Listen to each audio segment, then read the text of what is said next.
we're gonna have our friends, our community to share on this as we go along. So I think yeah, we have a few people to ask now, and I think yeah, we should start our sharing session. So okay, welcome to Zoom Networking, the 12th edition. So we almost every week, I would say, barring a few, just a couple of breaks, where we come together, share some information, share some thoughts, and I also have added a couple of you into our group chat. That group chat actually serves in the purpose of sharing ideas, asking feedback, bouncing off each other's experiences. So today we have actually a number of our logistics, I would say, subject matter experts in various countries around us. We have Baby Primavera from the company is Primavera, or no, the company is name, right? Park Prime. Yeah, correct. My name is, the company is Park Prime Logistics. Yes, correct. Yeah. So thank you so much for attending and joining us to share your thoughts, Baby. And it takes some used to it, but I heard that just now. Baby is okay, not my baby. Yes, all right. Yeah, baby's okay, but not my baby. Not my baby. Yes, correct. Never mind. Because of babies, my hair already gone. So never mind. I don't need one more. So anyway, Iman, we have Iman representing Indobox from Singapore. I mean, he's based in Singapore, but his business, as the name suggests, does a lot of logistics between Singapore and Indonesia. And what I heard, he has also got some plans, some interesting plans. One thing about Iman, he is never sitting still, relaxing, or although you can see he looks very relaxed, but he is actually, mine is running at maybe 200 kilometers per hour. So we will talk to Iman later on. And also Miss Dazlina from Malaysia. So I know Miss Dazlina from a sharing session actually about logistics at in KL, in Selangor actually. Her office, she hosted SMCCI's delegation. Actually, Farhana is from the KL Business Mission that I attended with Farihan and a few others. So Miss Dazlina actually shared a very good process, and I thought, let's have Ms. Dazlina also sharing her expertise today.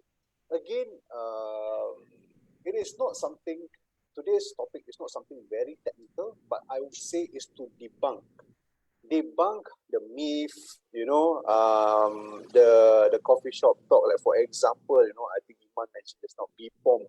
What is BPOM? In Singapore, sometimes, or in other countries, we don't have such things. Or sometimes it's similar, but we don't realize. Because I understand Singapore and Malaysia, where you talk about labeling, when I went through the process, I understood it. Similar, similar, but we do not know actually. But it's actually quite similar. If your label is passed in Singapore, it should qualify in Malaysia and vice versa. Okay, so I think without further ado, I will actually invite one of you to start sharing. Well, again, for our new friends who are here, what we will do is, okay, there is a follow. Okay, all right. So what we will do is we'll go one round where we have our experts to share a bit of a sharing, a bit of an introduction, and then subsequently we will go on with questions from me or any of the viewers. Obviously, it's a bit of an interactive session where we can always ask questions, and then we can always answer them in relevant moments. So I think let's have video, and then at the last part we will definitely network and get to know each other better. Okay, so let's see. Who shall start first? Maybe Iman. Are you okay to start first? Iman will also, because being based in Singapore, he's also well versed in Singapore logistics. I can also share. So Iman, if you are ready, because today usually it's ladies first, but because the majority are ladies, so gentlemen first. Mute, bro. Mute. Can we unmute him?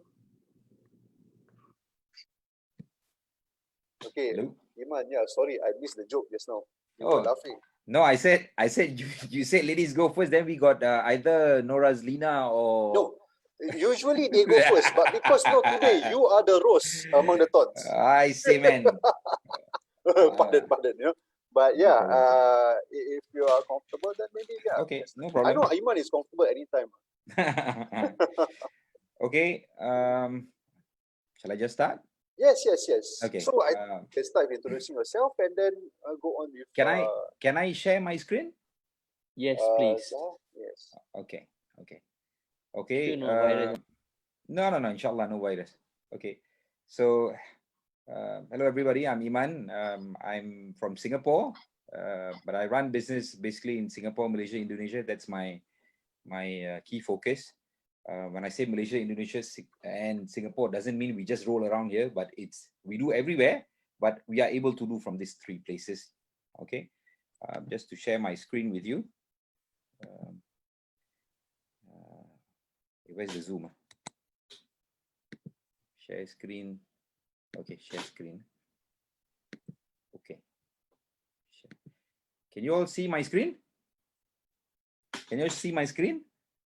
Yes, we can see your screen. Okay, great. So, Indobox is the name of the company that I run in Singapore. And as the name suggests, we have Indonesia in a box. So we don't want to confuse you. So make things easier for you guys. We have everything for you from here to there. Basically, our head office is in Singapore, and but we run worldwide business through partnerships and alliances. Our focus is on freight, courier in and out of Indonesia mostly. Our presence in Indonesia is for more than a decade, so we are quite well versed with whatever is happening in Indonesia.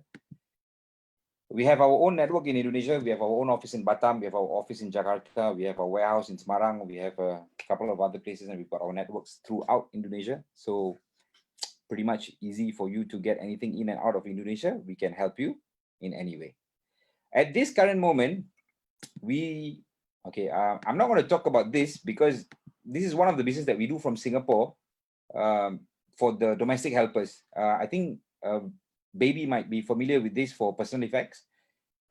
We do same personal effects also from Singapore to Indonesia and also from Malaysia to Indonesia.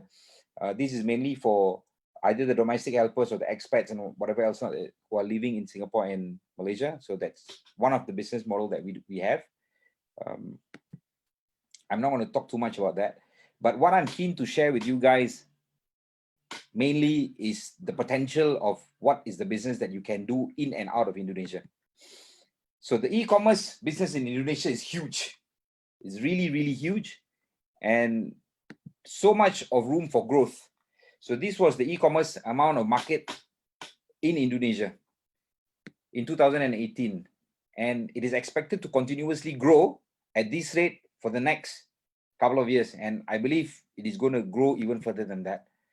Okay, and the biggest market is fashion, which was the biggest segment for 2018, and all these things are real stats that you can have a look at it. So you can see this is what has been given to us, the potential of growth for e-commerce business in Indonesia. They are probably going to take over China maybe someday, I don't know.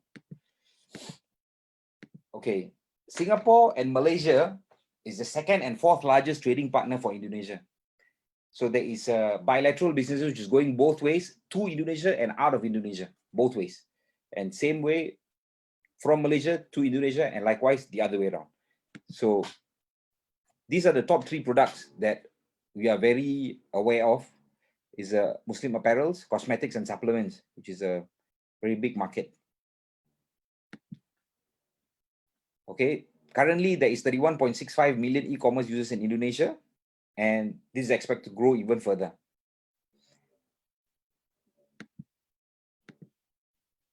Okay, these are the common problems that people face. I'm sorry, I'm rushing through because I was told I only have 10 minutes. So I'm just going to like go through, and if you have any questions, please feel to ask me like later on. Okay. No So problem. the main, Yes, yes. yeah, That will be good. Yeah.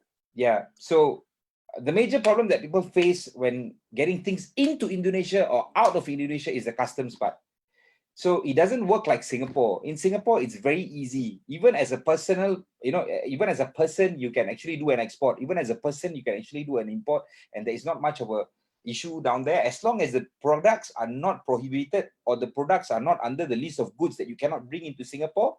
That's it. It's very easy. Anybody can do it, as long as it doesn't require any form of licensing. It doesn't require any form of any bodies for them to approve for these products to come in. There is no problem. That's Singapore. But in Indonesia, it works very differently. At one point of time, e-commerce cargo, you can send into Indonesia anything below 75 US, no duties and taxes, no question asked, as long as your documents are all correct, invoice packing list showing that you bought this online, you have all the documents below US 75, it's free of charge. There is no duties and taxes chargeable. But it changed last year. It changed. Anything above $3 US, you have to pay. Basically, you know that there's nothing below $3 US. So basically, anything which goes into Indonesia got to pay duties and taxes. Okay, so custom clearance is the biggest obstacle for anybody, be it you want to import into Indonesia or you want to export out of Indonesia. Okay, sometimes it takes too much time,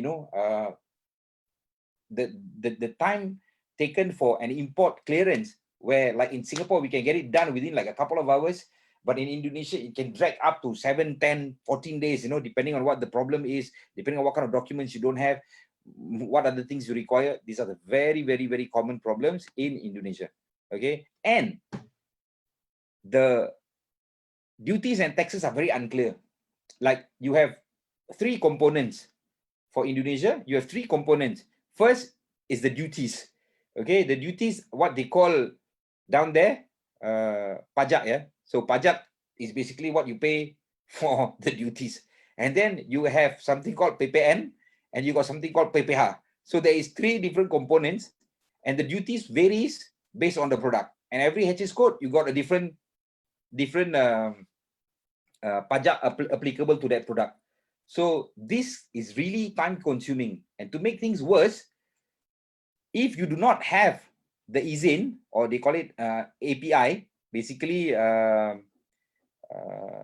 something, now you're asking me, I kind of lost the word, but basically what it means is there is a number for you to be an importer. There is a number, they call it the API. So if you don't have that number, and let's say your API doesn't link to the product that you're importing, there you go, you cannot import that thing.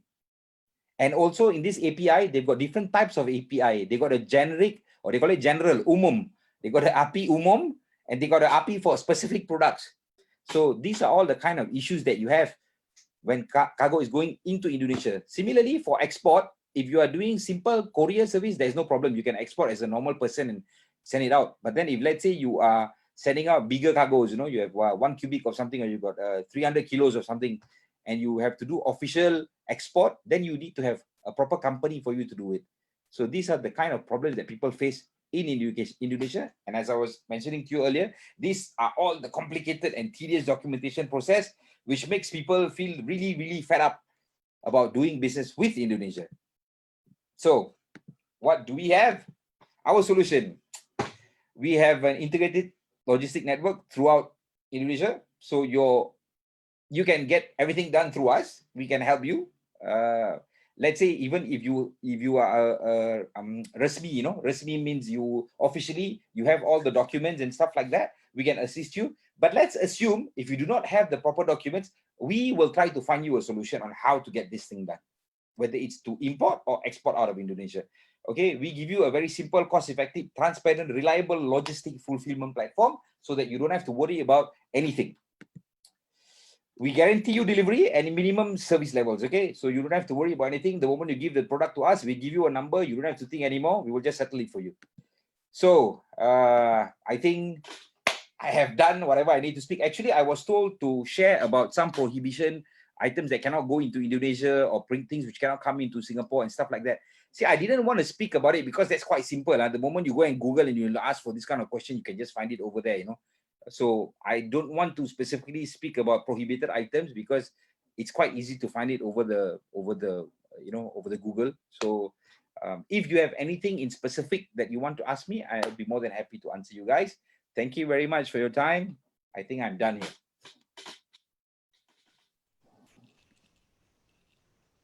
So do we go into Q&A first or Up to you. You can ask later or now. It's up to you guys. Mr. Sirat? Yeah, I think we can start with the Q&A now. I mean, like, at least when it's fresh, maybe a couple Yeah. of questions before. I mean, I cannot have like 5 questions and then, you know, maybe a couple of questions before we go on to the next country. I think Iman, the reason why we ask for the prohibited items, because when we Google anything about policies Right. in Indonesia, we Okay. always have conflicting information on the web. Okay. All right. on So Google. conflicting. Okay. Conflicting information. All right. Okay. All right. Yeah. Can you still see my screen? No. No. Okay. Wait. Let me just go back to the Zoom again. Okay. Can I? I'll share another screen of mine. Okay. Can you see this screen? Yes. Yes. Okay. Nice. Yeah. Yeah. So this is actually another business that I have just recently started. This works more on small parcels. So it's a hassle-free business. So basically, if you go to the support and if you, I'm just going to share whatever that I can possibly share with you guys here. We make it easier, yeah? Okay. Are there any prohibited items that we will not ship? So these are a list of things that probably you can see, but the most common products that is prohibited to be shipped into Indonesia, what I can tell you is anything related with alcohol, anything which is related with drugs, okay, anything related with second-hand products are usually a little bit problematic to bring into Indonesia. Okay. So you have a solution for second-hand products. You know what I'm selling, right? Yeah, of course. As I said, you know, there are things that because you see, basically let me just go back to the screen with you guys, and it's easier for me to just speak about this. Okay, so for second-hand products, what happens is you have to have one more step. Okay, they call it LS. Okay, so this LS is called a loading survey. I'm just sharing this with you. Most of the people will not share this with you, but I'm just going to share it with you guys so that you have a better understanding of this. Yeah. So if you have a second-hand product and this product, let's say it is something that you want it to be legally approved, resmi to bring it in, you have to do a LS report before the shipment is being sent out into Indonesia. If we can give this LS report before the ship, when the thing reach there, so it has to be done at 2 points. One is before departing from Singapore, and the other one is when it arrives in Indonesia. So the other side, both the surveyors will check and say this thing is okay, it's as per what it went out. We receive the thing as what it has gone out from there. Yeah, no problem. It can be done. Can I ask Sure, please, further to please. that question? You said the secondhand products, like used clothing.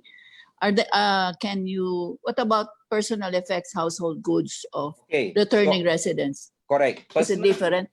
Personal effect of returning residents is different because that falls under PPJK, which is a different kind of import license. And that is a privilege which is given to especially only for domestic helpers and also for those male workers who are working overseas who are sending used personal items. Yes, because we are also doing that.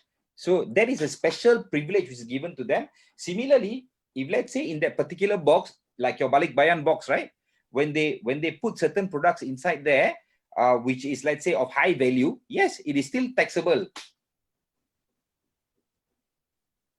I mean, so there's a limit. I mean, like we do a lot of. Today during this time we're doing a lot of personal effect shipments because a lot of people are leaving the country, and I know we have one going to Indonesia. Mhm. So, what are the restrictions? You mean if you don't declare the alcohol Okay. inside your shipment, what Al- happens? Alcohol. If you don't declare, if let's say now you have alcohol going back to the country, right? So they will penalize you. Usually they will, make it easy for you. They will just take it away from you lah. Not so difficult lah. But if they want to make it difficult for you and they know you're a foreigner, right? Then they will make it hard for you. They will get fines. They will get all this kind of stuff. So even 2 bottles or 3 bottles will be prohibited as long Yes. as it's alcohol? Yes, alcohol is prohibited. Okay. Alcohol is prohibited. You shouldn't send any alcohol, because we had situation where we have some expats from Singapore. They are moving from Singapore to Bali, for example, and then they didn't ask us all this, and they have all these, like maybe a couple of bottles inside their box, and when it goes through the scanner, actually they know this is alcohol. Yeah, so they just told us, and I said, hey, let's just make it simple, not make it so difficult for these people. So basically, they just confiscate the items. Okay, thank you so much for your explanation, Iman. I think that was very, very good. I guess the party has to wait, or either that or you buy your liquor in Indonesia. Correct. Again, see, I mean, for example, it's something that it seems to be a no-brainer in Singapore or Philippines about importing liquor and stuff like that. But a bit of a difference in actually, sorry to cut you. Even in Singapore, it is not as simple as it sounds, because liquor and anything with alcohol content, like it's similar to tobacco. It has got its list of requirements before you can bring the thing in. I have done wine shipment for personal. Now, for example, like you have a health problem, and the doctor says that you need to drink wine. For example, I'm just giving you this as an example because this has happened before. Okay, and it was very easy because the guy had a prescription, and he said this specific type of wine from South Africa is the only type of wine that this guy can drink, and this guy buys every 3 months, like he buys like 300 kilos from South Africa. So it's so easy to clear it, and there is no it's so simple. You don't have all the additional 300% tax and whatever thing all, because it's for his own personal consumption. It is not for sale. But see, in Indonesia, it's not like that. Even though you tell the guys that, no, this is for my personal consumption, no, they say, no, you cannot bring it in. Unless or otherwise, you are licensed to import alcohol, yes, you can. That's how it is. Okay. Right. So I get it. I would say not everything is as straightforward as it seems. Correct, exactly. It is not. So as... it's always good to check with your logistics provider, or have someone that you always bounce or check. Someone who is well versed in these matters. Exactly. And then they can advise you further. They can correct, give you the best advice possible. Correct. Because again, see, we haven't gone to, just now you say like medical consumption. What about if it's an ingredient? It's not, I would say, not personal consumption, not human consumption, but ingredient based. Your Baileys. I can give you another example on this. Yeah, but maybe okay, sure. I mean, I'm so sorry to cut you. I'll give you another example, because this happened, it just happened within these last 2 weeks. So I can share with you. We had a customer who's importing a dog, a pet food, pet supplement, even pet skincare product for dogs from US. Okay, and it just looks like a normal stuff to you and to me. There's nothing special about it. It's just stuff, multivitamins for dogs, right? But when the product came to Singapore, somehow when we submitted the permit before it was re-exported to Indonesia, there was a query from CNB, Central Narcotics Bureau. So when we looked at the product, there was something called hemp seed, HEMP seed. Okay, that's cannabis. That's cannabis, but basically this is the organic cannabis, and it actually, it doesn't even bother us. To us, it's just like some vegetation stuff, you see. But when they came in and they asked us for the lab report and stuff like that, yeah, it was actually problematic because we couldn't re-export it immediately. Usually it comes in and it can just straight away go out. But because of this, although it is a re-export transshipment out of Singapore going into Indonesia, there was a problem with it. And it was stuck in custom for 1 month. In fact, the problem was not mine because that shipment was not mine. Somebody else's shipment, and that person had a problem. And the customer in Indonesia, somehow they found out, hey, Indobox can do something. So they came to us, they asked me for help. And Alhamdulillah, after 2 weeks, we managed to ship the thing out. Today, it just left. So we negotiated with CNB. We told them everything. We gave them whatever that is required. We were very frank about it. The thing is, there are things that you have to be open about at times where you have to, right? Then, yeah, then you can get the thing done and manage. Alhamdulillah, we managed to ship the thing out from Singapore. It's already left. So yeah, these kind of things happen. Sometimes the content, we have a beard gel from Australia. It contains cannabis. So anyway, yeah, get back to you. Yeah. Definitely. I mean, there's a lot of things that, like how I mentioned just now, especially when there's difference in legislation across the world. For example, there are certain things that are really legalized in US or the European countries and not yet actually around the region. So it's always good to check before you make any, especially major shipment, especially the shipment means a lot to you or there's a high value to it. Okay, so we'll come back to Iman again very soon. But before that, maybe we can have Baby to share the ways or the ways to move things around in Philippines. Well, actually, the way I understood it from Hasa earlier, that's why I presented the PowerPoint to introduce the company. Yeah, the PowerPoint was mainly just to introduce the company, and the question, the question and answer would be when there are questions and answer. I prepared my answers to the questions given to me. So I sent to Hasa what I usually would present to our BNI presentation. So anyway, yes, okay, I'm Baby Primavera. I'm the president of Pac Prime Logistics International, Inc. We've been in the business for 18 years. We started small at first in a 20 square meter warehouse. And after that, we grew. As we get along, we moved to a different warehouse now, a 1,000 square warehouse that houses our office and the warehouse. We have 15 regular employees, and during peak season, we would even go up to 12 people. The staff are all multitasking. Right now, during the pandemic, I'm sad to say that 2 of my staff have been affected by the virus. So we're like doing. Are they okay?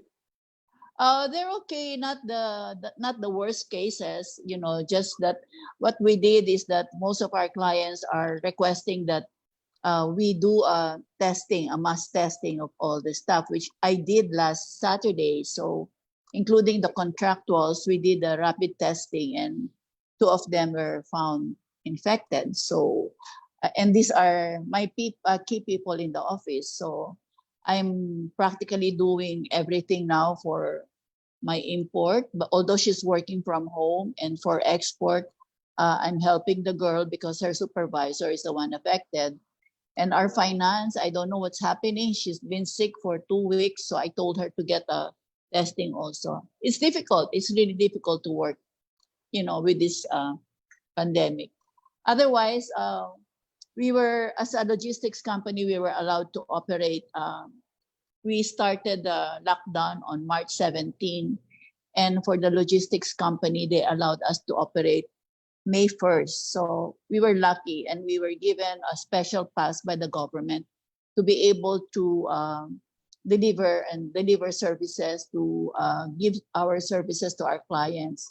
Although we had limitations with the imports, because for imports right now, we there's so many things that we have to consider. Our guy has to wear a PPE when he goes to the customs area, and everything now, as I was telling Iman earlier, in the main ports, everything is now being done on a paperless transaction. But in the outports, we're doing it still the manual transaction. So for imports, usually when papers are complete, we're able to do it from 3 to 4 days. But now customs clearance usually would take 7 to 10 days because of the present situation. We are the company is a license. We do international brokerage. We are an accredited non-vessel operating carrier with the Department of Trade, because you cannot be an NBOCC if you are not a duly licensed company by the DTI FTEB to operate as one. We are also a broker. We have our own in-house customs broker. So we have a control on our guys when importing things, so we know exactly what's happening.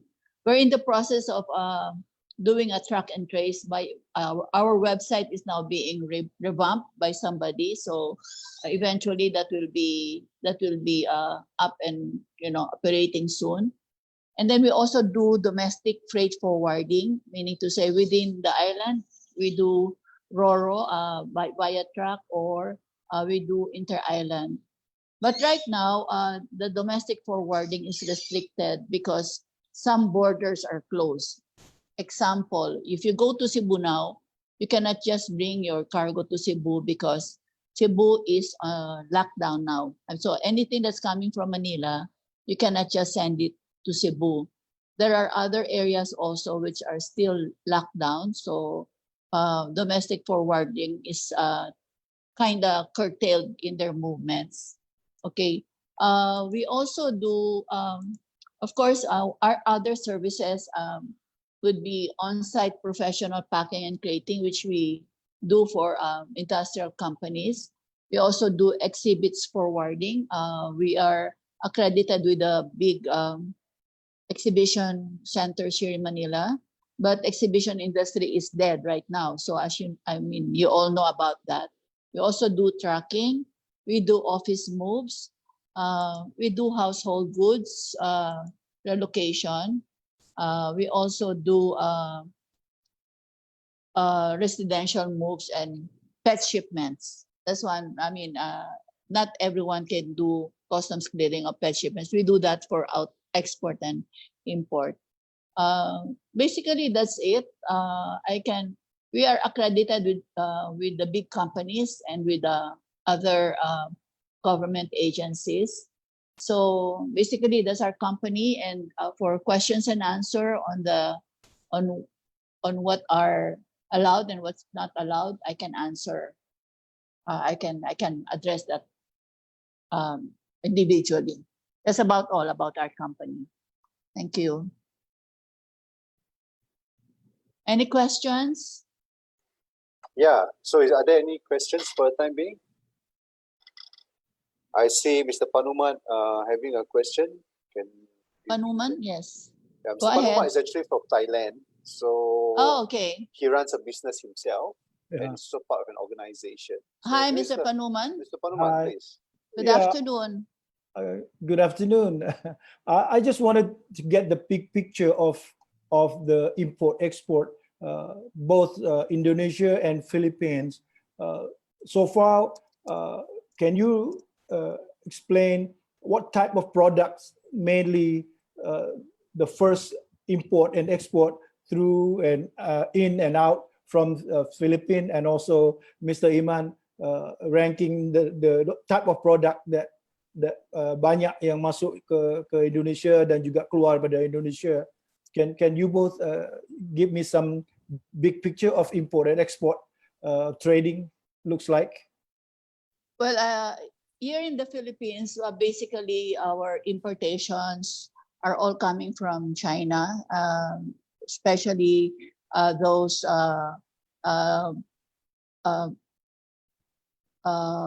spare parts for some equipment. And right now, we have a lot of imports covering solar panels. We're handling some solar panel shipments and promotional items for big companies like T-shirts and other items for imports. We are an open country for importation for as long as you, as Iman had said, for as long as you get the proper licensing. If you want to import to the Philippines, you have to have an import license. If you don't have an import license, you have to. We can actually do something about it. But as we agreed, we will just talk about how to do things in a straightforward manner, right, Iman? Okay. There are items that are, the items that are restricted are mainly used clothing, like Indonesia, toy guns, okay, toy guns. It's not just guns, guns and toy guns, right-hand drive vehicles, hazardous waste. I don't know if you've learned about Canada dumping in about Waste. 500 containers of waste materials into the Philippines, which is still being disputed right now. Laundry and industrial detergents containing hard surfactants, that's hard, materials that are prohibited. Polychlorinated PCBs, biphenyls, used motorcycle parts except engine, and like live piranha, shrimp, and prawns. Okay. We do a lot of, before we also do a lot of rice importation when we had a shortage coming from Vietnam and from Vietnam and Thailand. But right now, I think they're trying to limit the rice importation because we want to protect our farmers. We also import some vegetables and some meat. But because of the recent news about some problems on meat products from China, meat product importation is being curtailed. So that's about it. For export, we do a lot of food commodities, especially to the Middle East, and a lot of garments before, but not. I mean, it's down right now. It's a dead industry right now. So basically, okay. What about you, Iman, from your side? Miss Okay. Iman. Okay. Yeah. For Thailand, so far we have received quite a lot of cargo, which is cosmetics. A lot of cosmetics product, goji berry, and some balms, and minyak angin, minyak angin. Yeah. Minyak angin, Yeah. a lot from Bangkok. Yeah, mostly from Bangkok. And recently we have a little bit of face mask, quite a number from Thailand. But mostly it's things which is related with women, mostly. Yeah. But are they restricted? I mean, are there, as you said, what's that, a body that approves that? Yeah. Sure, like as I have mentioned to you, Yes. yeah. I'm thinking that maybe we should switch off the live on Facebook, and then so we can get you to share the left way. Yeah. I mean, yes. No, basically, let's put it this way, okay? There are ways to bring things in other than just, because there are companies who see potential of products to grow in Indonesia. So what they do is they don't mind spending a little bit of money, so they get the BPOM license ahead before sending these things in, right? But some of them they don't want to do that because some of them their business strategy is short term, right? They just want this thing to go in, sell for a couple of months or years, and that's it. They exit. It's not a long term product. So it really depends on the individual customers, because there are customers who request us to assist them if they can get like BPOM license. Yeah, we can assist them. We have ways and means of how to do it, and then it takes a little bit of time, maybe around 3 to 6 months is the fastest. The longest it may take is about a year to get the license. So it really depends on the customer ultimately. So we can do for you, like you said, whether the right way or the wrong way. I don't think it's The the wrong right way. and It's the the right, left way. the right and the left way. Sorry. Yeah. So it's possible. Everything is possible. It's just that what's your goal? Basically, that's it. Yeah. It's I would, yeah, I would agree with Iman on that. Mm. But yeah, but as for our company, because we are catering to big companies, we are very careful doing things the left way. Mhm. Okay. Yeah, cosmetics. I receive a lot of inquiries from Thailand, and I always tell them, please get the FDA, or we can help them secure the FDA clearance, because we have, we've been working with the FDA for Yes, exactly. a long time. Mhm. So yeah, I agree with you, Iman. I know what you're saying, and you know what I'm saying, but Yeah. yes. Any import from Thailand to Indonesia? What Yes, type? What I was product?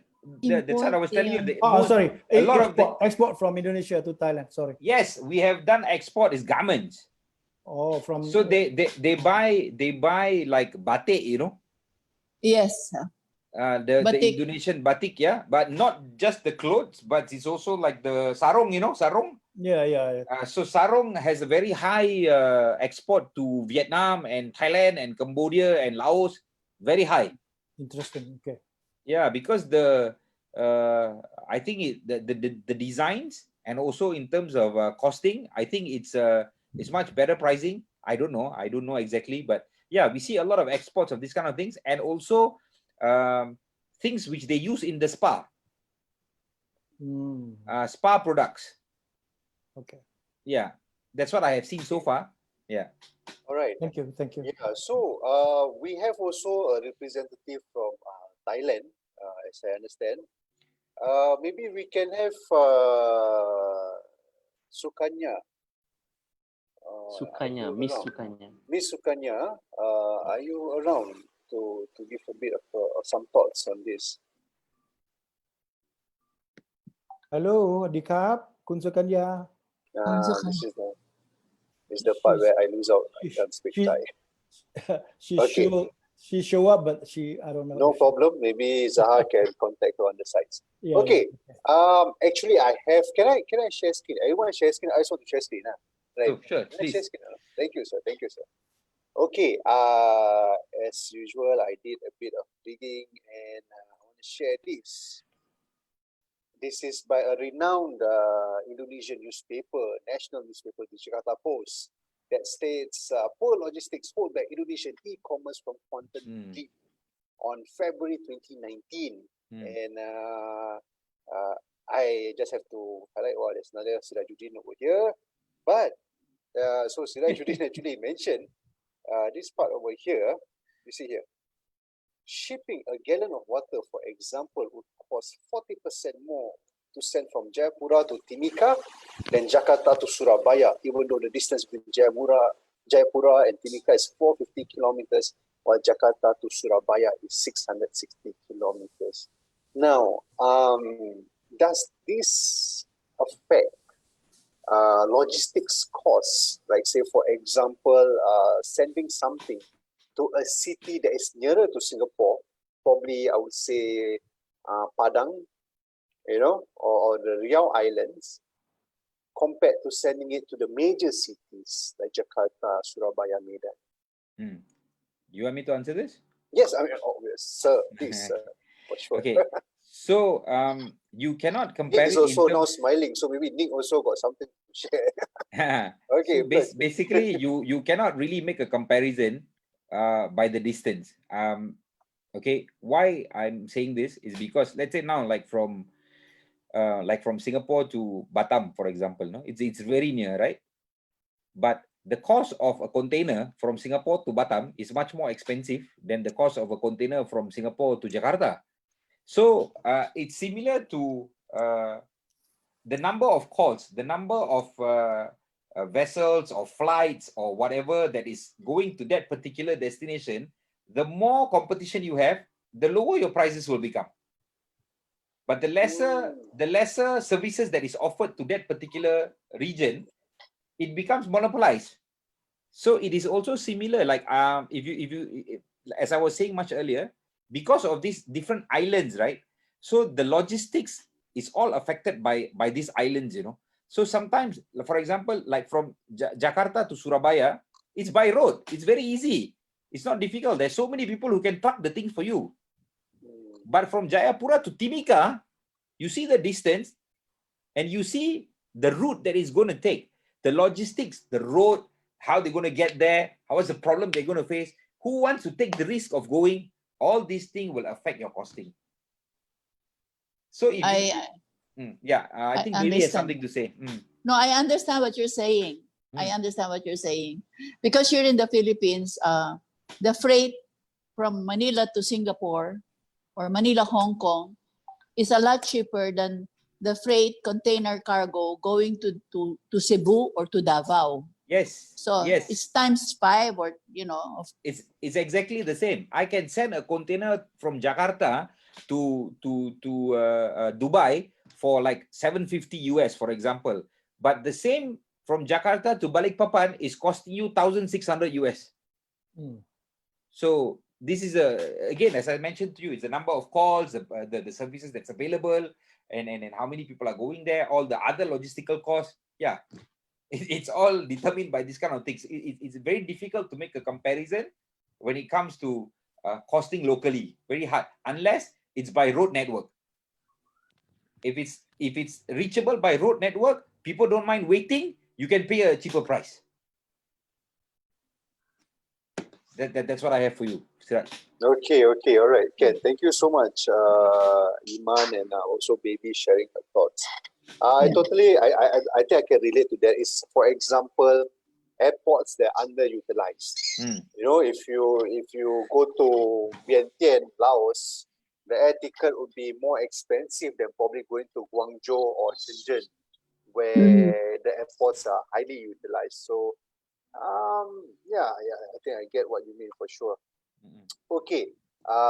As also what I was always say, I got to be fair to our friend from Philippines. I also check out something about Philippines, and I will share this. So this one could be relatable to Indonesia also. So I bumped into this, done by Philippine Institute of Development Studies. So I think it's a government body also, done by a Filipino, regulatory challenges in Philippine logistics industry. So over here, they highlight a few things: the efficiency in logistics and the restrictive regulations, especially the regulations, and also in terms of the port development. So I was reading through. What can be summarized is basically the ports administration. It takes time, and because of that, there are more costs. And also, again, based on this article, the restrictive regulations. For example, I'm not very well versed in terms of the logistics in the Philippines, but what I understand in terms of incorporating in a company in the Philippines, it is definitely more restrictive than most ASEAN countries. Yeah. So what's your take on that, Baby? Actually, okay, if you have the proper documents, okay, if you are a licensed importer, and if you have complete documentations, you can customs clear your goods, very easily. However, if you do not comply with the customs documentation and the customs requirements, then that becomes a problem. Right now, they say that we have a port congestion. It's not true. We don't have a port congestion right now, because of the limited the importation, the number of containers that are coming in right now are a lot less than before because of the pandemic. Okay, 2 years ago or 3 years ago, we had a port congestion, and it was really a big problem. For the main ports right now, if you refer to the ports here in Manila, it's a lot easier. I mean, it's a paperless transaction now. So I don't know when that article was brought out. Was that brought out? Do you have the date of that article? It's actually in 2018, man. Okay. So probably a bit outdated. Yes. Yeah, So there should be yeah. some developments from that. Right? Oh, a lot. I must say, our president is not the most popular person in our country, but because he runs, I think you know how he is. A lot of changes happen in the Bureau of Customs. What happens now is the customs heads are being rotated on a 6-month period, meaning to say at least they don't get too familiar, although they don't really don't get too connected with the importers. I think that's the reason why he's rotating them. So I that's see. one I good see. thing, yeah. So Yeah. the restrictions, yes, there are restrictions if you do not follow the what are the documentation or the licenses that are required for the importation of your goods. Okay. Okay. Thank you for highlighting that. I think, but on the flip side, the advantage, I've never seen Philippines government, and its I would say firm, strict. I should say in a bad manner, but firm. Basically, I've seen how Philippines was run before, but I think now, in fact, I can comment that I've never seen Manila cleaner. That's for sure. When was the last time you came? Oh, Manila. If you're not Yeah, referring to it's the very city of clean. Manila. I mean, like Oh, it used to be yes. smoking anywhere, anyhow, and No. now They have I don't one see. of the best mayors, the city Yeah, of Manila. so I respect that a lot. Even Davao is picking up Oh, pace, yes, yes, very yes. very fast. So Yes, I got to yes. credit where credit is due. Yeah, yeah, Okay, yeah. Although there are yeah, cities that are not that clean, huh? never You, perfect. That includes yeah. Singapore also, but only the locals know where the dirty spots are. Yes, yes, yes, yes. Okay. So, okay. Just to because I again from the same. Any questions or not from any one of you before I keep on talking? If there's any questions, we can actually take that. No, Maybe yes, Shannon, please. maybe you can explain a bit about e-commerce. How popular is it in Philippines, and how do the e-commerce sellers can do fulfillment basically at your end, Okay. direct to door? Well, actually, maybe on a separate session, I'll have to talk to Iman about that, because that's one area that I am looking at right now. But e-commerce is now being watched closely by the Bureau of Internal Revenue. Okay, so before e-commerce really, I mean, the e-commerce industry has gone up really a lot in the past years. But today, after the government has given pronouncements on how they can how they can tax the e-commerce people, I mean those who are doing business through e-commerce, there was a slowdown, a slowdown. But it's still thriving even during this pandemic season. This business is the one that's thriving right now. You can see a lot of them moving every day in our subdivision. You'll see, deliveries and pickups being done. So, but I don't know how it will affect, how what the government is doing now to chase them for taxes, payment of duties and taxes. But as a business, if I do that as a business, I have to consult with Mr. Iman on that, because I plan to do that, because that's one of the thriving business here in the Philippines, in the Manila. So I hope I answered your question. Yeah, yeah, to a point. Yes, thank you. Yeah. Okay, thank you. The guy who is noting down business matching, please note down now one business match done. Baby and Iman. Yes. Yes. Correct. Thank Correct. you. Thank you. We should write down a contract between them. Yeah. No, but that's Iman. good. See, that's the whole idea about this session, whereby we know each other, we understand each other's services, and how we can complement each other's services. And that's very important. In fact, I was also talking to another logistician, and he was actually saying that probably there is some way for a Singaporean provider to also enter the Philippines logistics market, especially when you talk about areas of high e-commerce delivery, like the BGC, Bonifacio Global City. And then down there, the roads are very paved. That one is a mini Singapore. That's where the Singapore Embassy sits also. Again, one of the most prime estate, real estate around in Philippines.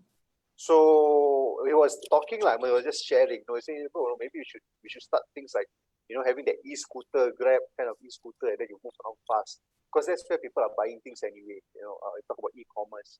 So interesting thoughts and again potential collaborations. But in any case, there's always a need for potentially a local partner or someone who actually understands the local scene very well. Yes. Okay. Yeah.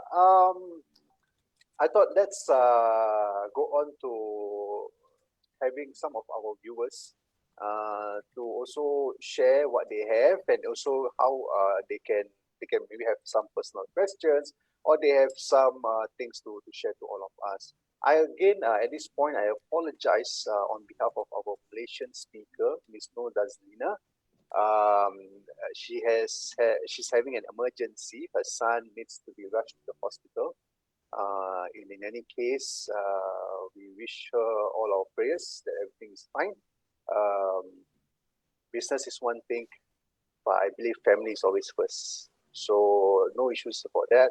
But in any case, if any of you have questions regarding Malaysian logistics, I think all of us should be in the group chat.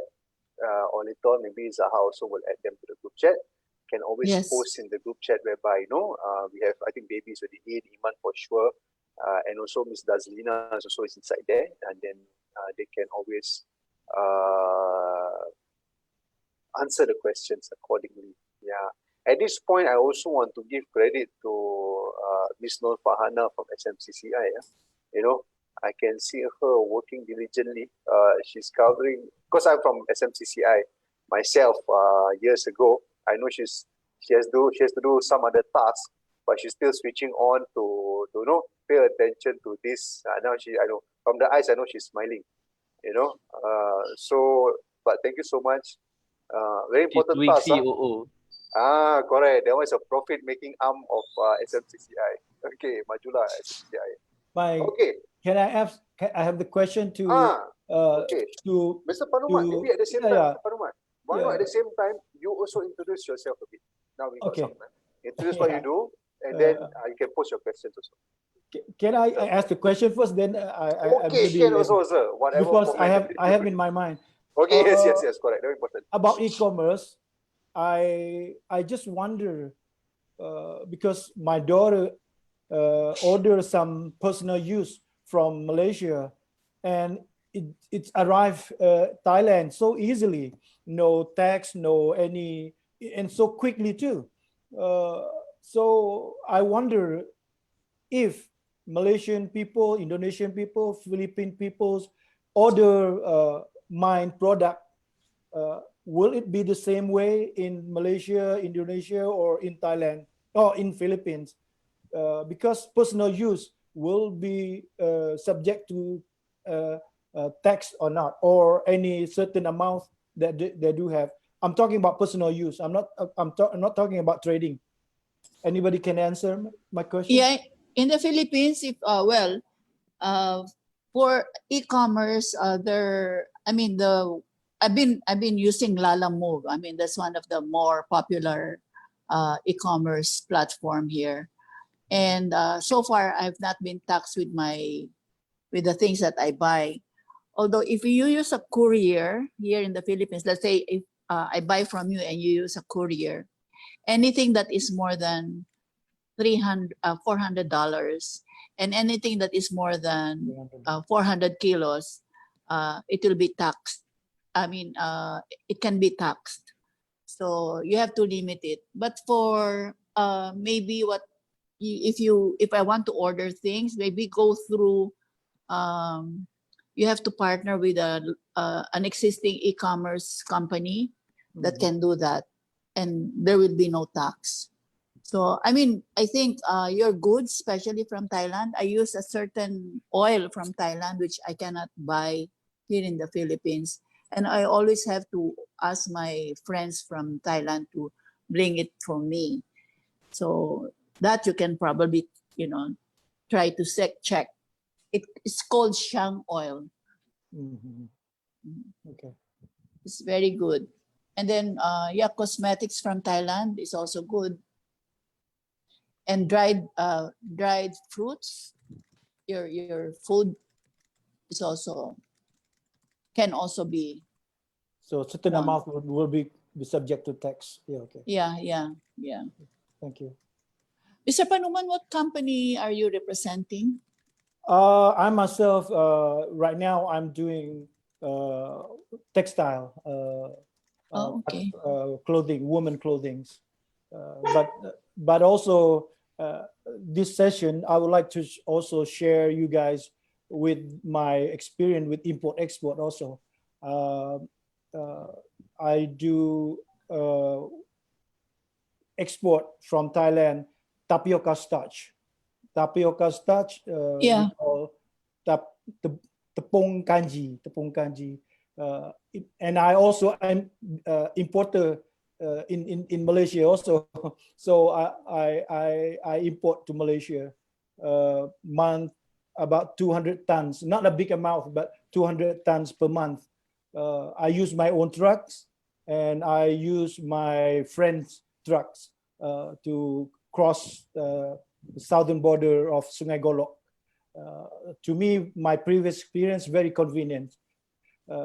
So I'm not talking about the international by shipping, but somehow I find this route of export to Malaysia is very convenient. There is no duty on tapioca starch, but also depends on what type of product you are you doing trading. I just would like to emphasize, not so many people knowing this side of the border is can be very convenient compared to Sadao. I'm sure our friend Mr. Imam used the border from Sadao, which is very busiest route to Malaysia from Bangkok. We have the most busiest trading border in Thailand. Sadao is the most busiest trading border in Thailand, both in and out to Malaysia. Malaysia export wood, kayu from Malaysia. Banyak kayu masuk Thailand. Dan juga Malaysia export components, electric component, computer parts and all that, banyak masuk ke Thailand. Somehow also we export banyak juga in terms of food and veggie and all that. So on Sadao side there is very some problem of congestion, traffic congestion. But lately the government has built the road, the trip and everything getting better and better, but somehow still congest. I'm sure Mr. Iman can share us that experience. But on this side, it takes only a few hours to cross to Malaysia and also cross back to Thailand. We have very, not so many people know, but we are the southern border, Thailand, Sadao or Sungai Golok that I'm using. We are the busiest and the most trading value of Thailand compared to the other border of Thailand. Yeah. So I just would like to share that. And right now I'm focusing on doing branding, clothing for my company right now. And also the tapioca star, I already stopped it because before I trade with the factory, and right now my customer from Malaysia, they connect. So I'm not used anymore. I mean, before I used to be the middleman, right? Trading is something that you only can do it when the customer did not know the origin of the factory. But since they know each other and they don't need me anymore. So, but somehow the tapioca starch is still being used a lot in Malaysia. Yeah. So my experience with this side of import export, I know it is very convenient. So that's all I can share to you. Mhm. Uh, So what sort of you mentioned that you have now you're shifting your business from tapioca starch to uh, textile or cloth Yeah, branding? yeah. What? Woman clothing, it's you do branding, you create more value, you make more we call make more margin, and when we do branding, it will last longer. And right now, and we even can transfer into your second generation. Now my daughter start to taking over. I start to give it to my daughter to run now. So is this locally? Are you doing this locally or also? Yeah, Okay. that's my Okay. brand. Thank you, Zah. Okay. Yeah, Okay. that's the brand. I've been doing this for 15 years already, and it's not easy to do branding, but somehow I have the margin more than 50%, so it's worth it to do. It takes that long to do this type of business. It's quite different. It's quite different from other design. It's more of is that what you call abaya or something? I mean, Mainly we focus on Muslimah, yeah, Muslimah, but we design our own style, have our own factory to produce certain type of fabric, and nice. yeah. Mainly we craft it, we handcraft it. We have very limited amount of the product. It's not like we can. It's only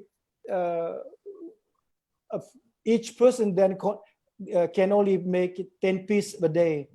So, but the margin and the profitable is quite okay. Not that much, but it can go far. Can go far with this doing this branding.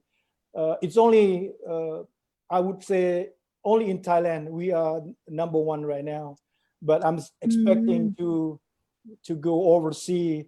And we even have in Lazada, in Shopee, in even in Facebook page. Okay. Yeah. I also interested looking for partner if somebody interested to open up the shop in Singapore or in Indonesia or in Malaysia. Yeah. But like I say, it's not easy to do branding to penetrate certain market, especially Malaysia or Indonesia. They have local brand that's very strong. It takes time to penetrate. Like mine myself, I'm taking. It's been 15 years already. So Nice. thank They're you. nice. Yeah. Okay. I believe I managed to get Kun Sukanya.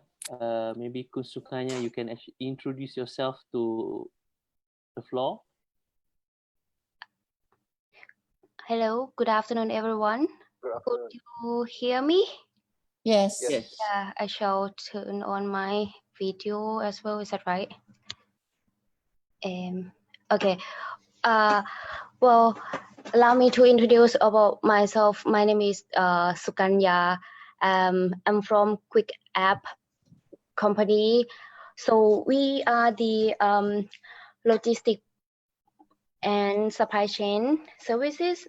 So we taking care of, yeah, as you know, air freight, sea freight, custom booklets, also about tracking, supply chains specialist, you know, and if you have any cargo handling project, we also able to do that, as well as we also taking care of FDA also.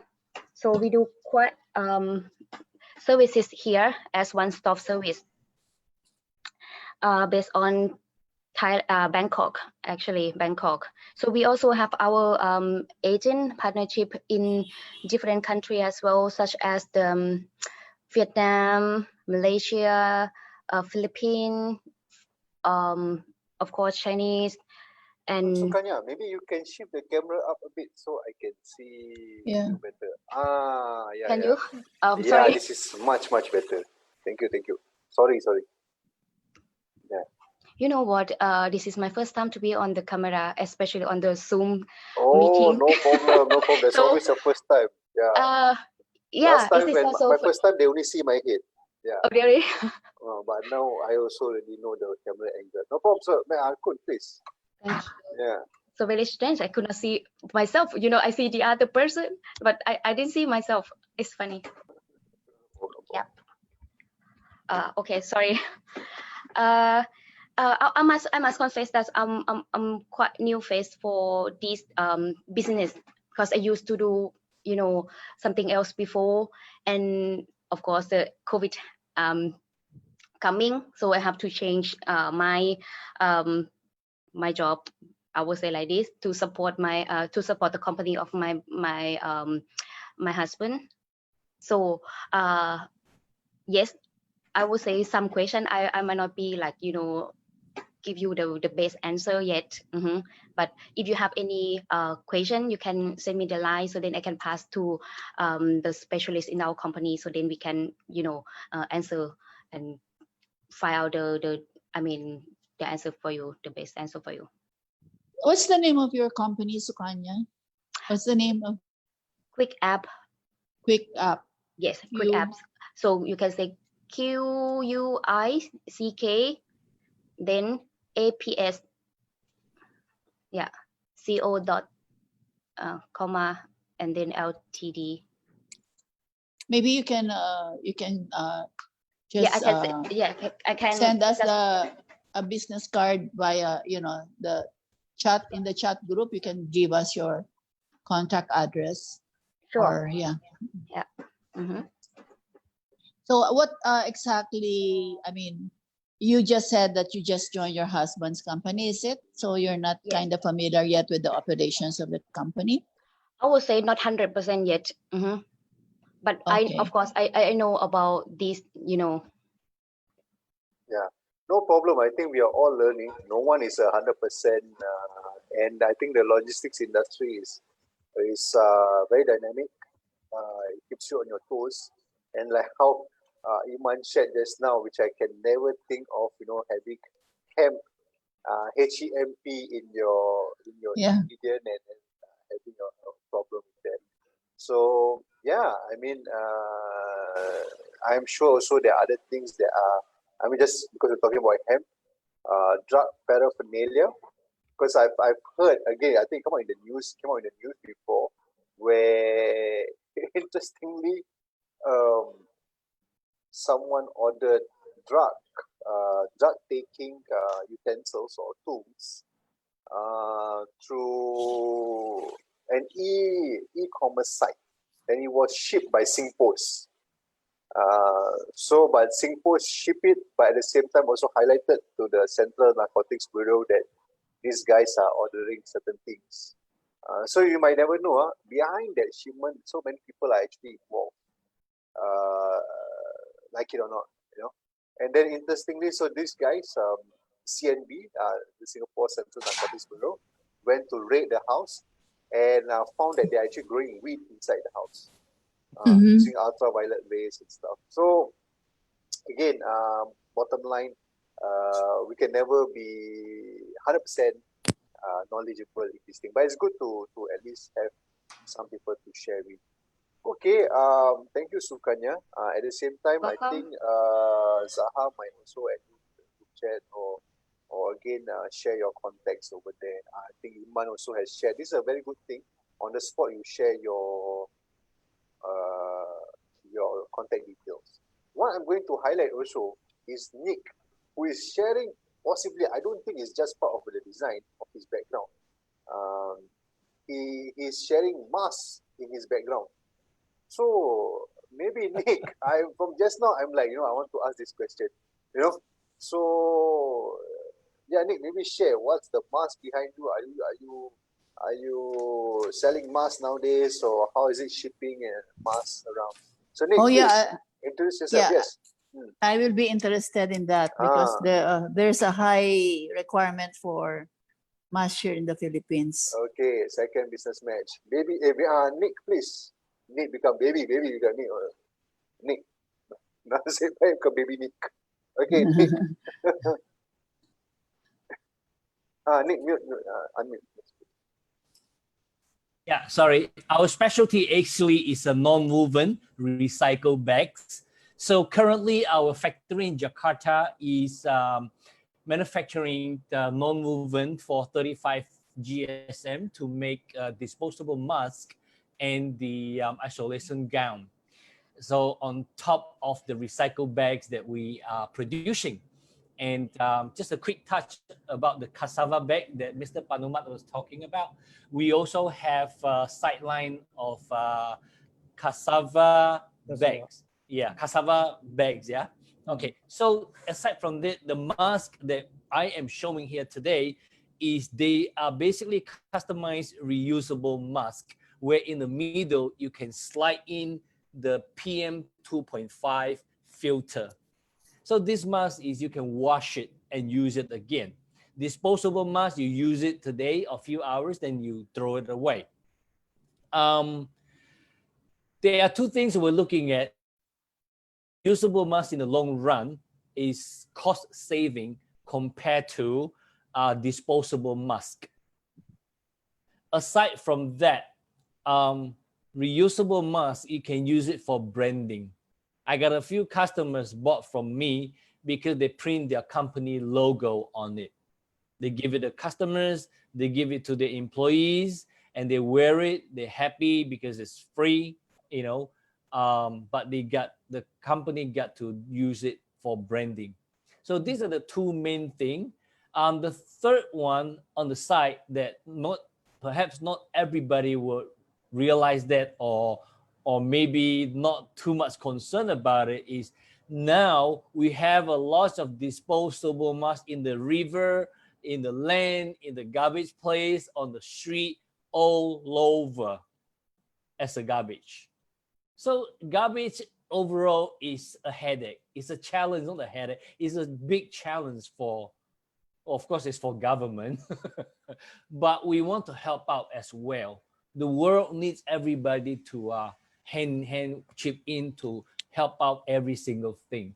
So that's why I am showing a reusable mask. That's why. And our main product is still a recycle bag. I'll quick share with you here. Can I quick share? Please. Quick share. Share the screen. Hello? Yes, you can share your screen. Let me try to quick share my screen here.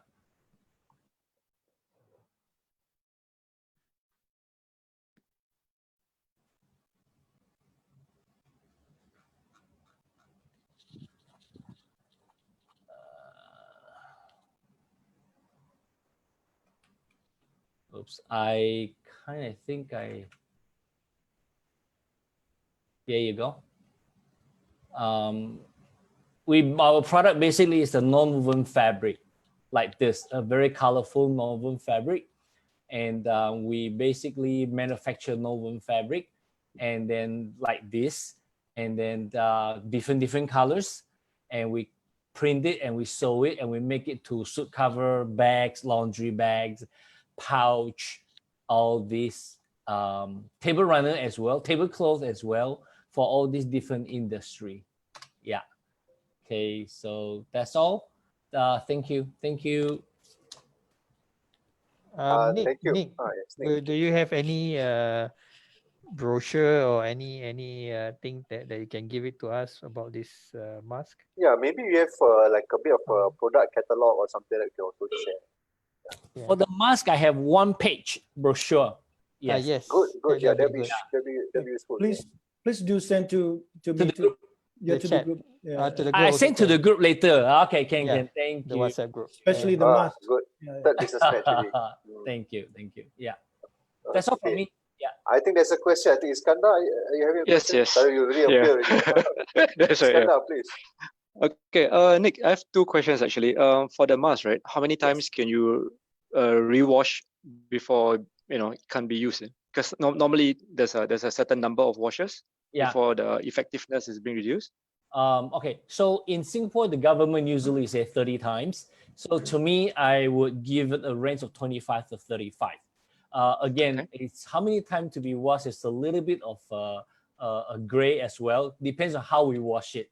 There's some people very OCD. They'll really wash it and put a lot of soap. Some people just slightly wash it. So again, that's why I say there's a range for it.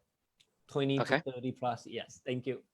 And sorry, next question is do you do any tests for your mask? The reason why I'm asking is because I'm involved with something in Europe, and they have tests for 2 elements. First one is the breathability, and the second one is the PM level. Yeah. So 2 things. The second one is about the PM level. Our mask in the between the 2 layer of the fabric, you can slide in the PM 2.5 filter. Okay. Yeah. So you can take out that filter and keep changing it.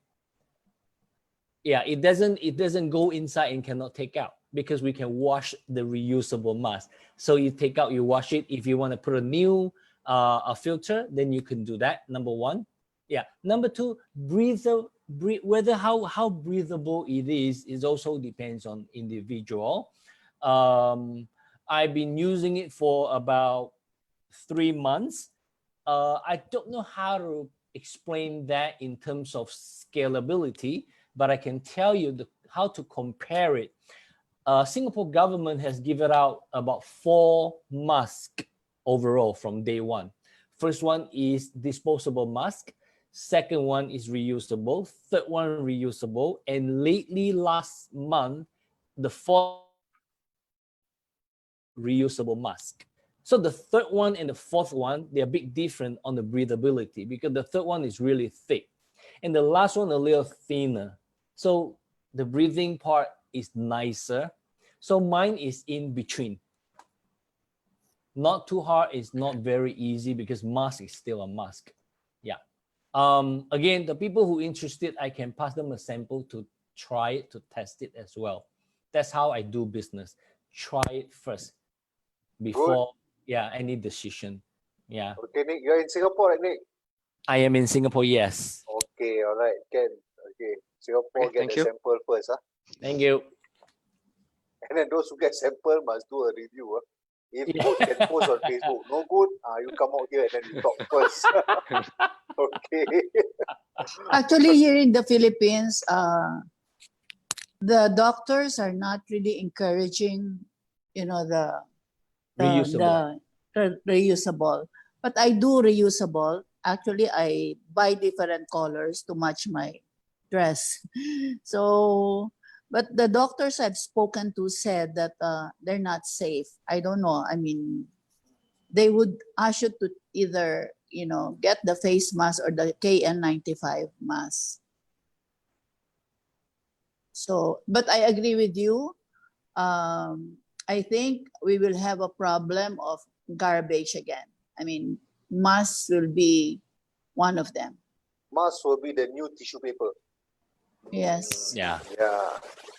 Okay, good. Thank you so much, Nick, for sharing what you're doing.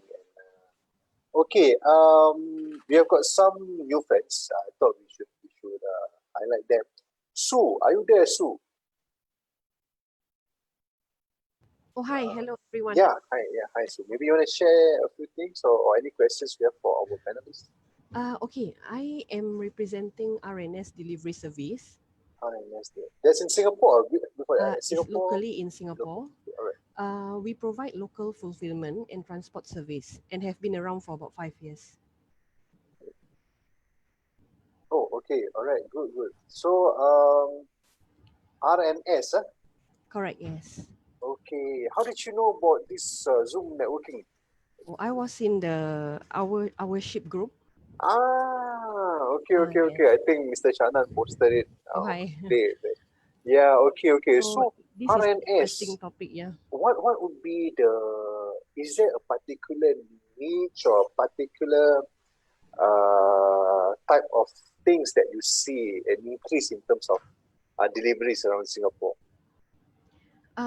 Actually, the process is now made easier with COVID because we are now practicing contactless. Before COVID, people will be waiting around expecting you to hand deliver it to them, personally to them. But now most of us in Singapore understand about contactless delivery. It actually is the whole process. It's done faster and safer. Yeah, correct. I think maybe that is the best practice, but obviously we couldn't accept it back then. But now it becomes a norm, and that's the way it should be. Yes. In fact, I think more deliveries can be done that way. Correct. Okay. But over the years, where are our parcels coming from most of the time? Can you elaborate?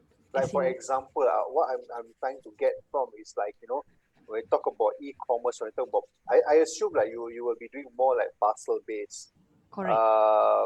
Where are these things coming from? Like, for example, do we have a lot of China or a lot of coming from Indonesia? Currently, right now, we only handle the Malaysian markets. Oh, is We it? have Malaysian sellers putting their items in our warehouse. So we do the Like a fulfillment, Yeah, you should the pick and pack, and we will deliver it for them. Oh. Correct. Yeah. Sue, can I get your contacts, please? Yes, definitely. I will. Okay, business match number 4. Tadi you go for break, I already count 4 also. It's all recorded. Don't worry. Recorded, okay. Yeah. Can Farna can also share to ESG. This thing works for you. This is my main yes. purpose of coming into this I mean, subject today, because I would like to understand better on Southeast Asia freight forwarding matters, because we have questions coming from our customers like, do we do cross-border to Indonesia, to Philippines and everything. So I was hoping that I can get some help from there and work with others. Correct. Sue, I just like to ask a question. So you are just basically handling the local distribution in Singapore. Am I correct to say that? Yes, correct. So the stuff from Malaysia comes to you and you just receive the thing. Yeah. So you don't do anything else, right? No, nothing. Okay. So I'm very keen to see how we can possibly work together, because I do Malaysia, Singapore as well. Yeah. That's good. Let's see what we can do. Correct. I'll share my contact. Yeah. Thanks. Please. Thanks. So that's good. I mean that if when you see a particular topic that relates to you and to get the benefits from this Zoom networking. In fact, this can only happen. Not that I'm trying to sugarcoat or cover the gaps or whatever. We will always try to get more people to join us, but this can only be possible when there are a smaller group of people. When you have a bigger group of people, it just cannot work. There's no time to indulge in personal stories or personal, I would say, questions like this. So, okay, great. Thank you so much, Sue. Yeah, thanks very much. No problem. I want to get Baha to share a bit. Baha, are you there? See, from just now also another person that interests me is the full suit, I'm not sure if Baha is selling suits or is a tailor. Baha, are you there? Okay, there goes my chance to look good. But Baha, if I you're have a there, question. oh, okay, yes, ma'am. Yeah. No, disregarding this forum, I see that you say it says there 1-12. I mean, do you do this regularly? Different Oh yes, we industries? do. We do this actually, almost like how I mentioned just now, every week. Where we actually, what we do is we share a certain topic. Like for this week is logistic. We are trying to go for horizontal industries that relevant for everyone across the region. So we have had, correct me if I'm not wrong, something about tax and accountancy, incorporating companies. We have had now the logistics, and moving on, we'll cover a few things. Where everyone it's relevant to everyone. It's not just Yeah. IT centric or Yeah. Yeah. Maybe So- you for the next topics, you can I can be your main yeah, contact, so I can and you then know, share if your BNI patch you up chapter with and, whoever, because BNI is such a big group here. So we can just pick those who are. Definitely. Shana is also our associate, and he's also a BNI member. So I think Shana, maybe you can share the next links to our Yeah. BNI friends. But Yeah. I'm still waiting for a topic on IT though. It will happen. IT. It will happen. It will happen. Yes, yes. Before yes. you guys pass to IT session, I even though I'm in textile business right now, from my experience of doing import export Malaysia and Thailand, if there anything that you guys need helps, I'd be glad to help you guys from Bangkok to Malaysia, all that, because since our COVID happening, the trading activities in the borders hasn't changed at all. It's so convenient. People sending vegetables from Thailand to Malaysia, kayu truck coming in from Malaysia to Thailand, and every activity is still the same. So I wonder if all you guys be able to explore this part of Thailand. I think would be very new experience for you, a new business also. Yeah, just to tell you that I'd be glad to help you guys too. Thank you. Yes, Awesome. we will make it down there real soon. Yeah. Yes, definitely, man. Thank you, Iman. After looking at your website, we're keen to see more things there. Wow. Thank you. In fact, my shop, one of my shop in the Central Festival department was closed for about 2 months. But the rest of my shop is standalone outside the shopping center. So I was lucky.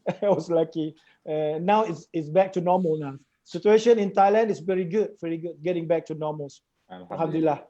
Thank you, brother. Thank you. That's good. Mr. Iskandar, I know you do this week in, week out, but maybe you can share a couple of words because we've got some new friends over here now. Iskandar, Okay. please. Yeah. Have you tried yourself? Not yet. You go first. Okay. So it's just I guess just to introduce myself, I'm Iskandar, based in Singapore, and to those who are new, so I do this AI-based virtual fitness workout. The website is kemtai.com, KEMTAI.com. It's quite new, and I think it's been around for. We started in June here. Had that Sunday Times write up. I had one more podcast with the SPH just this week, so the podcast is going to be out soon, and it doesn't involve logistics for this particular business, but I think with this work from home in Singapore at least, and with the phase 2 looks like it's going to be lengthened perhaps, so I think there's probably a good legs to the business I'm doing because of the getting into HR and corporate wellness and all that. Just in short. Yeah. All right. Thank you. Okay. Thank you so much. Just one more. So please. So I also handle this health news portal in Malaysia the website is called healthmatters.com.my.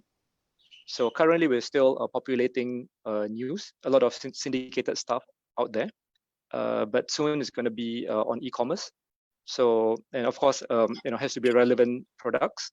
So once I've got that e-commerce, stage being evolved, then I'll just invite you to see whether you're keen to do some, product placement on that site or not. Nice, That's all. nice. Thank you. Yeah. Do share with us the updates about that project. It'd be good to get on board. Sure. Farhana, do you want to share something about SMCCI? A couple of words.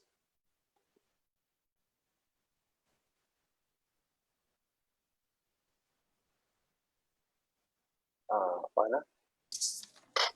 Okay. Yes. Hi. Yeah, hi Farhana. Do you want to share a couple of words about SMCCI? Okay. Must give this support. Okay. Hi everyone. Nice to see new faces. Okay. I'm Farhana from SMCCI. I'm actually in office right now doing certificate for origin to cover my colleague. So just a brief introduction about SMCCI. Basically, we consist of 800 plus members. Majority is in the F&B industry, and we also have a high percentage of members in the retail and e-commerce, training and consultancy, and there's also the one is in the area of we also have quite a number of people in the IT sector lah. So basically what I do in SMCCI, my job is in the business development department. One of it, my main portfolio that I'm handling is actually internationalization. So I have a list of consultants that are working under me. So Siraj Touch Group is actually one of our list of consultants handling various markets that I think he mentioned he's working on Indonesia, Philippines, Malaysia, all this. Yeah. So basically my job in internationalization is to encourage Singapore business owners to internationalize to other countries via various programs such as our business mission, Deal Hunter program, cross-border networking like what we have currently, which is the virtual networking session, ZoomNetWorking lah. Before COVID, we actually have cross-border networking whereby we have overseas delegation actually came down to Singapore to network with our SMCCI members. So, I mean, this is the new normal where we have this virtual networking session. So, I look forward to hear success stories from this kind of avenue based from the new normal. So that's for the internationalization aspects. Yeah, I think I've been every meeting I've been sharing that we have this international membership, which is free for the first year. Subsequently, there's a fee to be paid lah. Yeah, it's free for the first year. Okay, Yeah, thank you so much. share. Yeah, thank you so much, Farhana. If I may, SMCCI actually has more than 500, I think close to 600 members from We various have 800 industries. right now. 800, okay, thank you, ma'am. So Yeah. sorry, a bit not yet updated. I think for the international members, we have about 100 plus, surprisingly. International members 100 plus, huh? Yeah. Oh, okay, Am I one of them right now already or yet? Not yet. Yeah. We're supposed to register Thailand for 300. Yeah, there's Wow. 300 more interested to. Yeah. Yeah, so definitely there are various opportunities, especially the Singapore Malaysia Commerce Industry. SMCCI, I would say, has been very supportive in internationalization efforts. Again, they are closely supported by Enterprise Singapore and the Singapore's Ministry of Trade and Industry. So again, don't take our word for it, especially from us from Singapore. You can always check any regulatory or any policies relevant to trade from SMCCI. They will have from the horse's mouth or from the government's mouth. So just one quick check. Baha, are you still there? No, Baha. Okay, never mind. Any other questions? Maybe one quick question to Sue. So can I understand, Sue, if you are still there? Yes, Ah, yes, I'm still here. Yeah. Okay. So I guess your HQ is in Malaysia. Am I right? Sorry again? Your HQ, your headquarters. Sorry. We are based in Singapore, but we actually have customers mostly from Malaysia. They ship their items to us, and we will handle it locally here. Okay. What about the warehouse in Malaysia? Is that also run by No, your company? we only have a warehouse here in Singapore. I see. So Correct. they would Malaysians will actually engage you and store their products in Singapore. Yes. So they're providing fulfillment in Singapore, bro, basically. Yeah. Okay. But I was just wondering, why would our Malaysians want to stock or warehouse in Singapore when you know the prices Yes, are I agree. But when steeper? you have ready stocks here in Singapore and it gets faster to their customer, it's actually a better situation for them. Because our customers here, they want it fast. If you get them to ship directly from Malaysia to the customers here, it will take a longer time. And shipping also expensive individually. Correct. Just to share, I mean, since we're on the Malaysia-Singapore topic, it is cheaper for you to send one truck with full load of trucks and keep it in Singapore and do individual parcels to each houses than for you to send one parcel, 1 kilo from Malaysia to Singapore. It is more costly. So it's a smarter way for you to bring like a full load of stuff to put it in Singapore and do the last mile from Singapore itself. It is a smarter way to run your e-commerce business. Then I will have the same question to you, Iman, for Indonesia. Yes. Will that apply also? Yes, of course. For example, we've got customers who, like again, Malaysian customers, they are selling majon, jamu Malaysia, yeah. So they store the stuff in our warehouse in Batam. Okay. And then some of it they will tell us to send it to our warehouse in Jakarta. Some of it they tell us to send it to Medan and whatever else not. And then from there, some of the stuff we are handling, like for Jakarta we are handling, but for like Sumatra side, they have their own another third party fulfillment center who is handling it. So yeah, it really depends on what is your strategy of doing this. Apart from quicker, turn around, right? It's faster, right? So when customers order it and it gets to the customer real fast, they are happy, especially if it's FMCG products. It's really the best thing to do, if you ask me, because in terms of costing, you just have to input the cost, your pick and pack and whatever else and your trucks and whatever, it's all much easier to calculate. I understand. Okay. Thanks. I'd like to raise up one of the topic. I don't know if you guys have followed the story or not. Thailand has recently raised up, especially Congress people has raised up the channel, what we call Thai channel. I don't know if you study or know about this topic or not. Thai channel will be cutting and connect the Indian Sea and Thai Gulf. So the ship will not have to pass Singapore. I don't know if you guys follow this story or not. This story has been going on for a very long time. 100 years, right? For 100 years. Yeah, right. But so just a week ago, the Congress has raised up and what we call has start to do feasibility study. I just wonder what type of what is your reaction? Is it going to be realistic this time or not? I don't know if you go follow this story.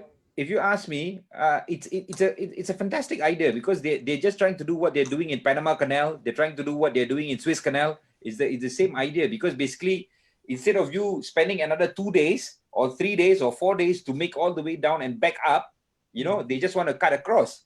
But you must understand also that a lot of trading happens, like in Singapore, for example, right? It's a trading hub. a lot of vessels, their main port of transshipment point is Singapore or Port Klang. So the chances of them actually using the channel, yes, of course, probably vessels who are calling directly to Bangkok, yeah, they would like to do that, or maybe going to Vietnam, they would like to do that. But for those who are depending on transshipment hub, which is already pre-existing, like in Singapore or in Tanjung Pelepas in Malaysia or Port Klang, chances, yeah, it's 50-50 lah. That's my take. I don't think it will be. It would definitely be very advantageous to Thailand, of course. But again, there are other factors. For example, as a vessel owner, how do you calculate your bunker? These are all the factors of bunker is one of the cheapest in Singapore. Your fuel price is cheap in Singapore. These are all different factors people will calculate before they make a decision on whether they want to use your Thai channel to cut across. And just again, this is just my opinion. As a citizen of Thailand, I just wanted to know from your point of view, from your information, you are outsider, is it going to be realistic or not? That's the whole question that I got. It will be realistic. If they really do that, it's going to save a lot of money for people who are shipping things specifically to Thailand and maybe Indochina. But people who are doing lots of other business, maybe not. And we do not know when they build this thing, how long it's going to take for them to scrape through the place. And there's going to be a lot of border issues that they need to go through. You know, if they cut that part, then, you know, like we are having businesses which is going by truck, like Singapore to Malaysia, like Malaysia to Thailand and stuff like that. These are all other factors they would really have to consider before they actually make the decision on whether they want to go ahead with cutting through a new channel down there, you see. This is just my opinion. Just something to think about. What's going to happen. Definitely. But it's going to take for a very long time to get things done. They have spoken about it for 100 years. Maybe it will take another 100 years. So by the time it's done, you know, I am no longer in the logistics business. So this time is 130 kilos from what they planned. Wow.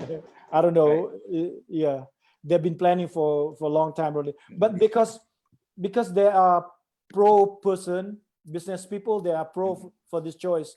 Right. But the people in the area, local people, they're against it.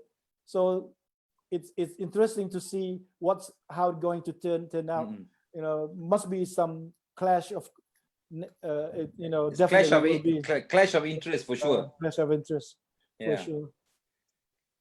Okay, all right. Thank you so much. I think that was a very good session. More than 5 business matches already. I'm sure later on more will come.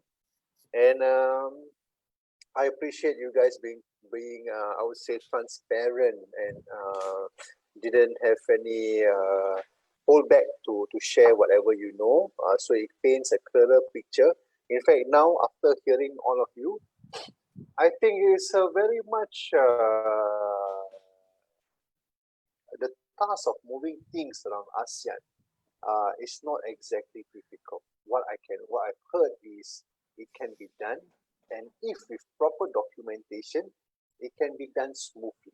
Now the keyword over here, proper documentation. And if you can't offer proper documentation, then talk to our friends over here.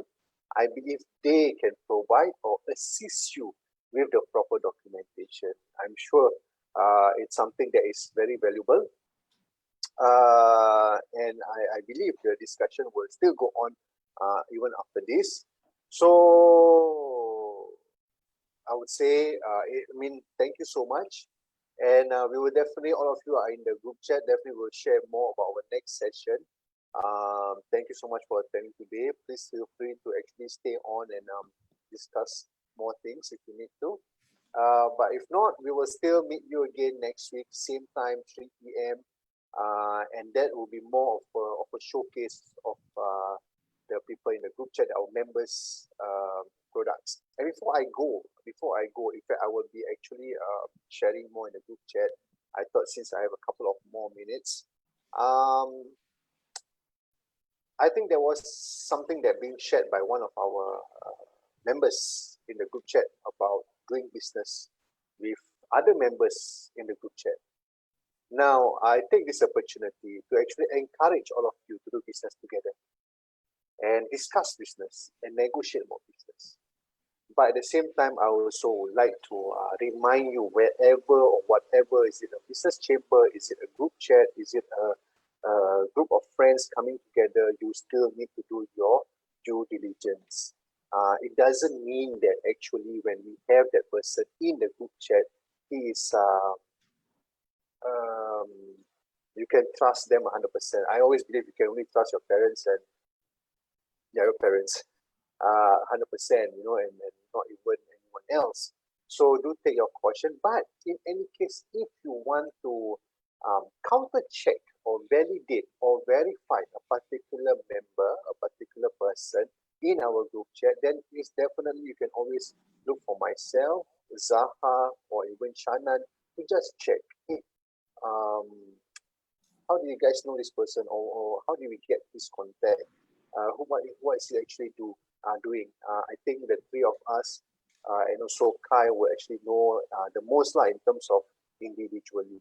So again, just a word of caution.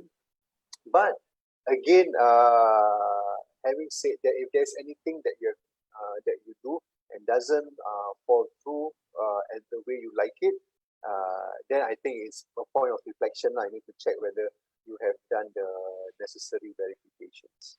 Okay, so with that, thank you so much, guys, and I see you next week. Signing off. Take care. Thank you. Thank you, Bye-bye. Siraj. Thank you, No everyone. Thanks, problem. Thank everyone. you so Thank much. you. Bye-bye. Thank Bye. you. Thank you. Whoever you. wants to Bye. stay, please do. Yeah. Okay.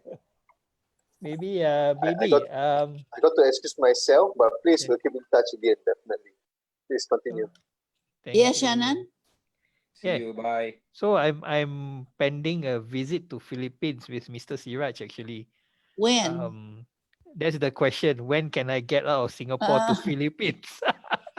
well, Yeah, this we, is we not the were right time. Yeah, because we were planning it it's since December last year actually. oh, okay. Let me know. Let me know. I can, Yeah. I can help you with hotel reservations Yeah. and maybe a meet up at the airport. And of But course, this is BNI not the chapter best meeting. time. Of course, of course. Yes, I would like Is to Mr. attend. Siraj a member of the BNI? No, I'm asking him to join though. Yeah. Yeah. So I mean, the first thing you should do is to attend our meeting. Yes. BNI. He's You let me know. Give me. You can type down your. Oh, do we have? we Are we already part we of already the? connected in WhatsApp. Okay. So do Filipinos use a lot of WhatsApp? I do. You do? I do Okay. a lot, but Okay. they go for Viber. A lot Fiber of still. them still, yeah. But I do a lot of WhatsApp with people like you, people from Singapore, Malaysia, so Indonesia. I Malaysia, think a lot of, Indonesia. I also do yeah. WeChat with China. Yeah. And I think Thailand is what again? Line, is it, Zaha? Line. Line. And Yeah. WeChat Line. also. WeChat also. Yeah. WeChat. Oh, Yeah. I haven't installed my line yet. So I think from this networking also, I also just installed Line. Yeah. I'll have to install line now. Okay. Yeah, Yeah. and next one will be Viber before I go to Philippines. Yeah, Viber is very popular here, but Yeah. I'd rather use WhatsApp. It's faster, Faster. more, how do I say, more convenient for me than Viber. Okay, interesting. Although Viber has already upgraded their application, so should be okay.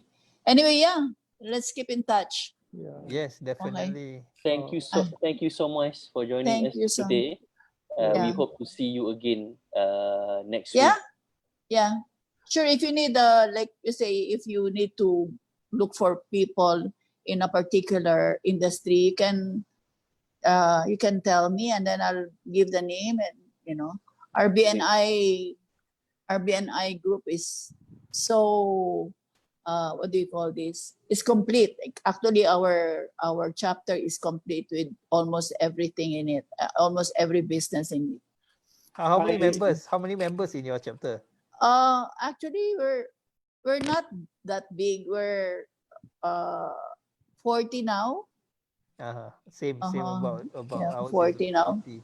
Yeah. And the good thing is that we increase our numbers during this pandemic. Wow, amazing. Wow. Doing the, amazing. maybe I should invite you on Tuesday during It's on Zoom.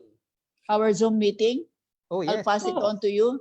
Okay. Yeah. I'll invite you to be our guest so you know more or less how we do things. It's at 6:45 in the morning. Same time in Singapore. Yeah, also. yeah. Yes. On behalf of Thailand, I would say I apologize that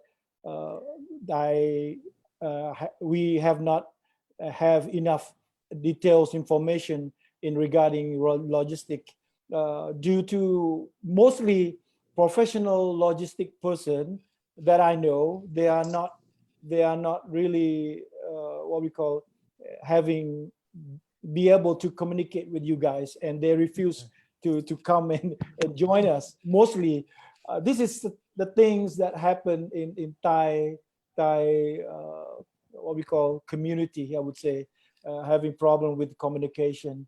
So if there anything at all that you need to know, I will be glad to help you and with more details of this session of logistic. Yeah, that's all I can say.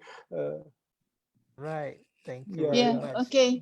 Okay, I have to go. I have to catch up with so many yeah. emails. Thank you, All guys. right. Bye. Thank you so Okay, much. Bye. Take bye. care. You Thank take you. care. Bye. Bye. Thank you. Live Facebook boleh matikan lah kan. Oi. Oi, lupa. Lupa. Ah. Lupa. Kau lupa. Uh-uh.